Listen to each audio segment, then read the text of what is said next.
clearly his election victory was tied to the theft of the proper legitimate election that should have taken place last December. If you recall, Călin Georgescu was the clear winner of the first round of the presidential election and was on the cusp of winning comfortably the second round. There's obviously a great deal of disenchantment among the Romanians about the machinations of the Romanian authorities.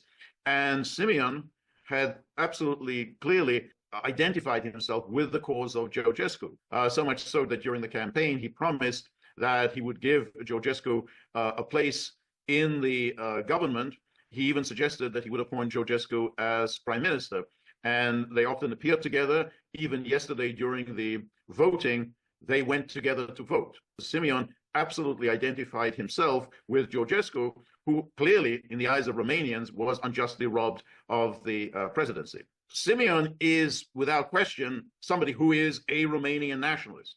Now, what does that mean? That means he's not actually advocating against NATO. He's not advocating against the EU. He's not advocating on behalf of Romanian sovereignty, which in some ways Georgescu was doing. Simeon's nationalism is irredentist nationalism. He wants to return, as he has said this, he wants to return to Romania's 1940 borders, which means that northern Bukovina, southern Bessarabia should be restored to Romania.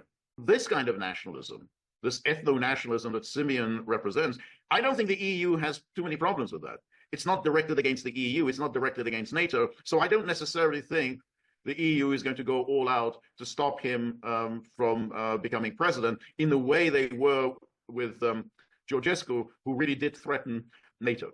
If the EU really did make difficulties and try to prevent Simeon from becoming president, I think obviously Romanians would react very negatively. I am quite sure that the EU will attempt to interfere in this election and advocate and campaign and fund Simeon's opponent, Dan, the mayor of Bucharest. They probably will go out and try to campaign for Dan. I think it would be very difficult to prevent Simeon from becoming president, even though I think the EU will try to do it.